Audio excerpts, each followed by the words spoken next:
Hello dear students.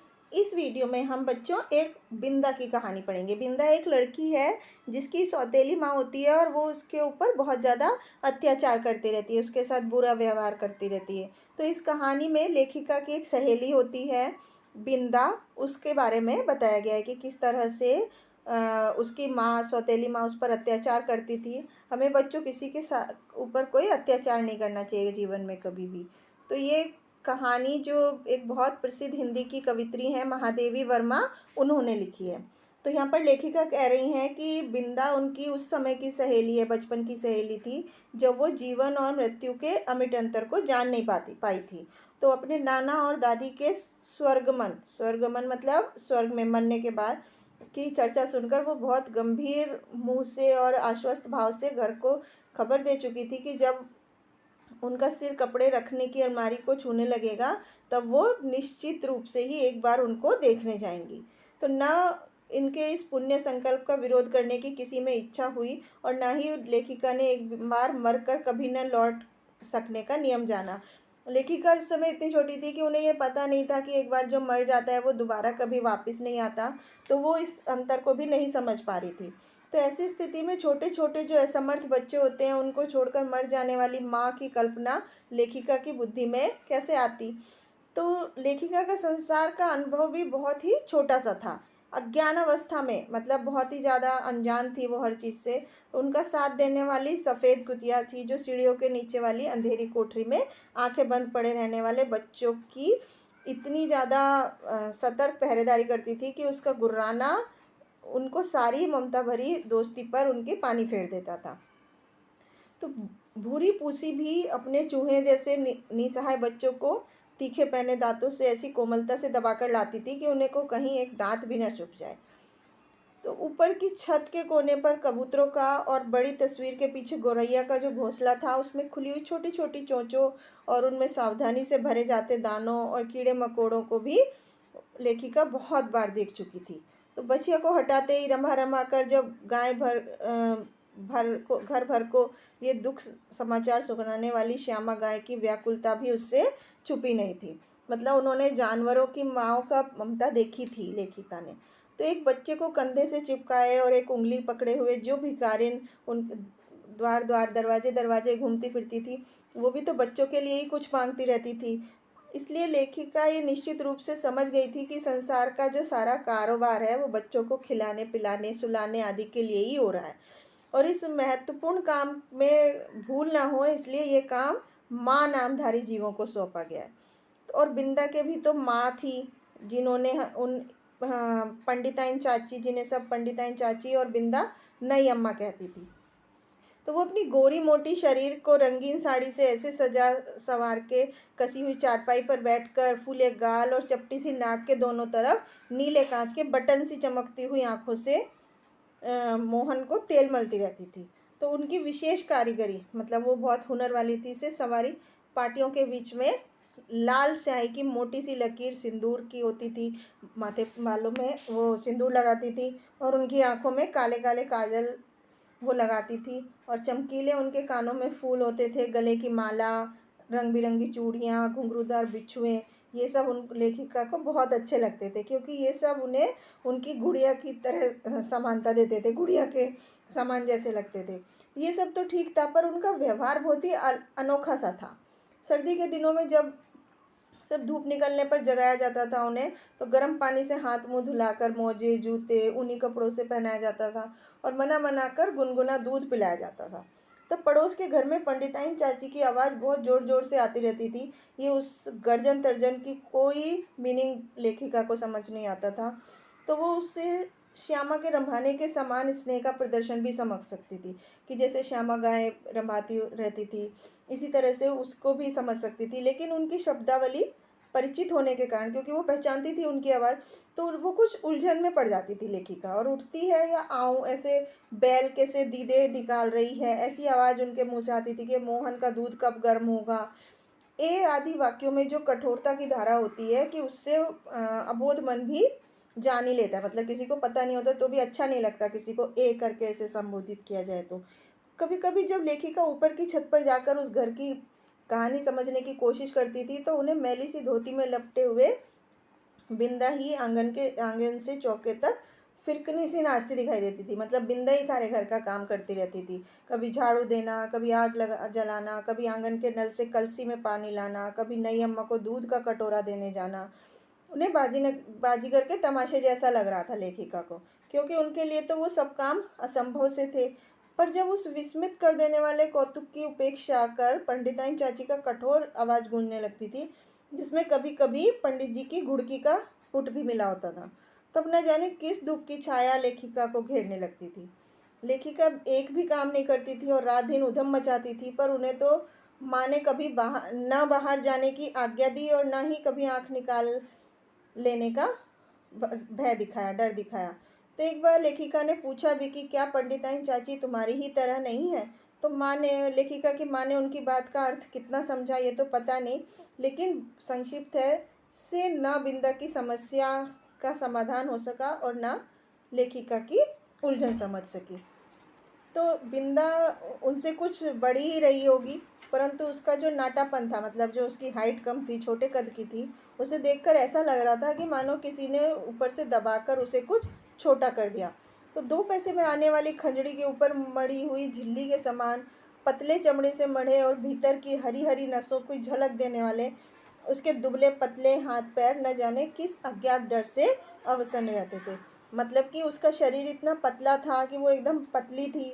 उसके शरीर में नसों, इसकी खाल में से उसकी नसें भी चमकती थी और वो हर समय डर रहता था उसके मन में।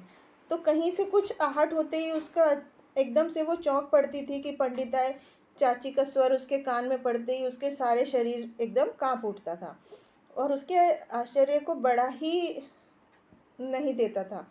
तो उसे में बदल देता था कि और बिंदा की आंखें जो थी वो उसे पिंजड़े में बंद चिड़िया की याद दिलाती थी लेखिका को। तो एक बार जब 2-3 करके तारे गिनते गिनते उसने एक चमकीले तारे की तरफ उंगली उठाकर कहा कि वो रही मेरी अम्मा, जब तो उस लेखिका के आश्चर्य का ठिकाना ही नहीं रहा कि क्या सबकी एक अम्मा तारों में होती है और एक घर में होती है। तो पूछने पर बिंदा ने अपने ज्ञान के खजाने में से कुछ कण लेखिका को दिए और तब लेखिका ने समझा कि जिस अम्मा को भगवान बुला लेता है वो तारा बनकर ऊपर से बच्चों को देखती रहती है, और जो सज धज के घर में आती है वो बिंदा की नई अम्मा जैसी होती है। तो लेखिका की बुद्धि जो थी वो उसकी हार स्वीकार करना नहीं जानती थी। इसी से लेखिका ने सोचकर कहा कि तुम नई अम्मा को पुरानी अम्मा क्यों नहीं कहती, और फिर ना वो नहीं रहेंगी, ना नई रहेंगी और ना ही वो तुम्हें डांटेंगी। तो बिंदा को उनका उपाय कुछ जचा नहीं, उनका जो तरीका लेखिका का जो लेखिका ने बताया, क्योंकि वो तो अपनी पुरानी अम्मा को खुली पालकी में लेटकर जाते और नई को बंद पालकी में बैठकर आते देख चुकी थी। अतः किसी को भी पदच्युत करना उनके लिए ठीक नहीं था। पर उसकी कहानी से लेखिका का मन तो सचमुच बहुत ज़्यादा व्याकुल हो उठा था। अतः उसी रात लेखिका ने उसकी माँ से बहुत ही अनुनय पूर्वक, मतलब विनती से पूछा कि तुम कभी तारा मत बनना, चाहे भगवान कितना भी चमकीला तारा बनाए। तो उसकी माँ बेचारी बहुत ही अलग सी मुद्रा में अचंभित होकर कुछ बोल भी नहीं पाई, और उन लेखिका ने बहुत ही अकुंठ भाव से अपना उम्मीद को बोला कि नहीं तो पंडिताइन जैसी नई अम्मा पालकी में बैठकर आ जाएगी और फिर उनका दूध, बिस्किट, जलेबी सब बंद कर देगी और मुझे और लेखिका को बिंदा जैसा रहना पड़ेगा। तो माँ का उत्तर तो लेखिका को याद नहीं था, पर इतना याद है कि उस रात उनकी धोती का छोर मुट्ठी में दबाकर ही वो सो पाई थी। बिंदा के अपराध तो मेरे लिए अज्ञात है, मतलब लेखिका को पता नहीं है, लेकिन पंडिताइन चाची के न्यायालय से मिलने वाले दंड के सब रूपों से लेखिका परिचित थी। गर्मी की दोपहर में लेखिका ने बिंदा को आंगन की जलती धरती पर बार बार पैर उठाते और रखते हुए घंटों खड़ा देखा था। चौक के खंभे पर दिन भर बंधा पाया था और भूख से मुरझाए हुए मुंह के साथ दोपहर में वो नई अम्मा और खटोले में सोते मोहन पर पंखा झलती रहती थी। उसे अपराध के अभाव का भी दंड सहना पड़ता था। इसी से पंडित जी थाली में पंडिताइन चाची का ही काला मोटा और घुंघराले बाल निकलने पर भी दंड बिंदा को ही देते थे।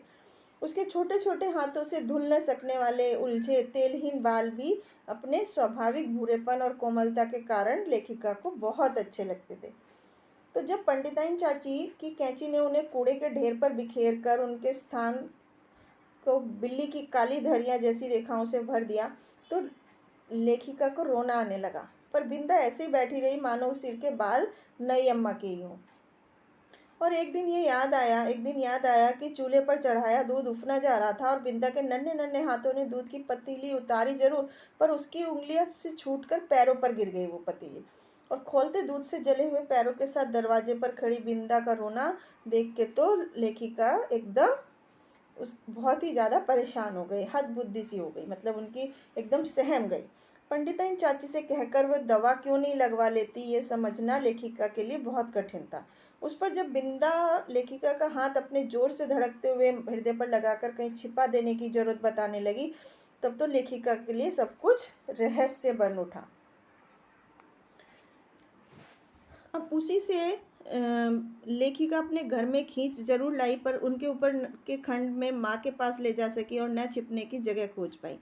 इतने में दीवारें लांग कर आने वाले पंडिताइन चाची के स्वर आवाज से के डर से उनकी सारी दिशाएं बंद हो गई। इसी से हड़बड़ाहट में वो दोनों उस कोठरी में जा घुसी जिसमें गाय के लिए घास भरी जाती थी। अब लेखिका तो घास की पत्तियां भी चुभ रही थी कि कोठरी का अंधेरा भी कष्ट दे रहा था, पर बिंदा अपने जले पैरों को घास में छुपाए हुए और दोनों ठंडे हाथों से लेखिका का हाथ दबाए ऐसी बैठी थी मानो घास का चुभता हुआ ढेर रेशमी सा बिछौना बन गया हो। अब लेखिका तो शायद सो गई थी, क्योंकि जब घास निकालने के लिए आया हुआ गोपी इस अभूतपूर्व दृश्य की घोषणा करने के लिए शोर मचाने लगा, तब लेखिका ने आंखें मलते हुए कहा कि क्या सवेरा हो गया।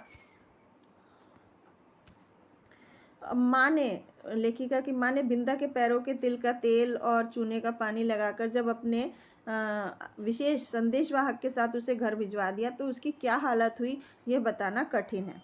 पर इतना तो लेखिका जरूर जानती थी कि पंडिताइन चाची के न्याय विधान में न तो क्षमा की जगह थी और न अपील का अधिकार, मतलब ना तो वो किसी को माफ़ करती थी और ना ही अपनी बात रखने का अधिकार देती थी।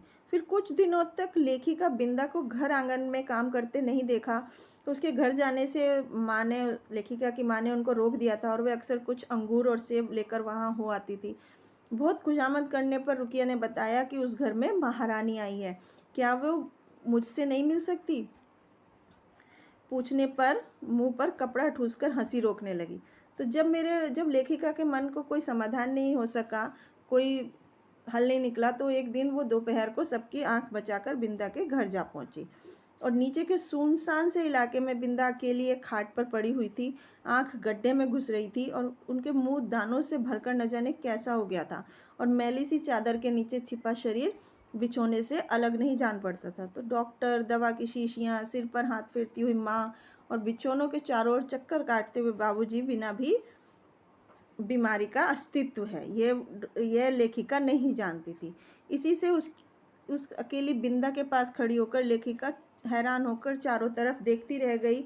बिंदा ने ही कुछ संकेत इशारे करके और स्पष्ट शब्दों में बताया कि नई अम्मा मोहन के साथ ऊपर के हिस्से में रहती है और शायद चेचक के डर से सवेरे शाम बरौनी आकर उसका काम कर जाती है। फिर तो बिंदा को देखकर संभव ही नहीं हो सका, क्योंकि लेखिका इस आज्ञा उल्लंघन से माँ बहुत चिंतित हो गई थी। उसकी मतलब जिस लेखिका अपनी माँ की बिना आज्ञा के उनके घर आ गई थी, तो लेखिका की माँ भी बहुत ही परेशान हो गई थी। एक दिन सवेरे ही रुकिया ने उनसे न जाने क्या कहा कि वो रामायण बंद कर बार बार आंखें पोंछती हुई बिंदा के घर चल दी। जाते जाते वो लेखिका को बाहर न निकलने का आदेश देना न भूली थी। इसी से इधर उधर झांक कर देखना जरूरी हो गया था कि रुकिया उनके लिए त्रिकालदर्शी से कम नहीं थी, क्योंकि वो उन पर हर समय नज़र रखती थी। परंतु जब विशेष विनती करके बिना कुछ बताती है ही नहीं थी और उससे बार बार विनती करना उन्हें आत्मसम्मान के विरुद्ध लग रहा था लेखिका को। इसलिए खिड़की से झांक कर वो बिंदा के दरवाजे पर इकट्ठा हुए आदमियों के अलावा और कुछ देख नहीं पाई और इस तरह की भीड़ से विवाह और बारात का जो संबंध है उसे वो जानती थी। पर क्या उस घर में शादी हो रही थी या और हो रहा है या किसका आदि मतलब प्रश्न लेखिका के दिमाग में घूमने लगे थे। तो पंडित जी का विवाह तो तब होगा जब दूसरी पंडिताइन चाची भी मरकर तारा बन जाएगी और बैठ न सकने वाले मोहन की तो शादी ही संभव नहीं है, क्योंकि वो इतना छोटा था कि बैठ भी नहीं पाता था। ये सोच विचार कर लेखिका इस परिणाम पर पहुंची कि बिंदा का शादी हो रही होगी और उसने उसे बुलाया तक नहीं। इस अचिंत्य अपमान से चोट खाकर लेखिका का मन सब गुड़ियों को साक्षी बनाकर बिंदा को भी शुभ कार्य में नहीं बुलाने की प्रतिज्ञा करने लगा कि वो लेखिका भी अब उसको अपने किसी अच्छे काम में नहीं बुलाएगी। तो कई दिन बाद बिंदा के घर झांककर जब उस लेखिका ने माँ से उसके ससुराल से लौटने के संबंध में प्रश्न किया तो पता चला कि वह तो अपनी आकाशवासिनी अम्मा के पास चली गई। अर्थात उस दिन से वो अक्सर चमकीले तारे के आसपास फैले छोटे तारों में बिंदा को ढूंढती रहती और इतनी दूर से पहचानना क्या संभव था। तब से कितना समय बीत चुका है, पर बिंदा और उसकी नई अम्मा की कहानी बची ही नहीं हुई। कभी हो सकेगी या नहीं, इसको कौन बता सकता है। तो बच्चों, इस कहानी में देखा कि लेखिका ने कितने सुंदर तरीके से बताया है कि सौतेली माँ का व्यवहार उसकी सहेली के प्रति कैसा था, और वो इतनी अनजान थी, छोटी सी उम्र में ही उसकी सहेली को कितना कुछ सहन करना पड़ता था, कितना अत्याचार सहन करना पड़ता था। तो हमें किसी के साथ भी गलत व्यवहार नहीं करना चाहिए, दुर्व्यवहार नहीं करना चाहिए, हमेशा सबके साथ अच्छा व्यवहार करना चाहिए। हमें किसी के साथ कभी भी अत्याचार नहीं करना चाहिए। जीवन के किसी भी मोड़ पर हमें किसी के साथ अत्याचार नहीं करना चाहिए। यही बात हमें लेखिका महादेवी वर्मा ने इस कहानी में बताई है। Thank you.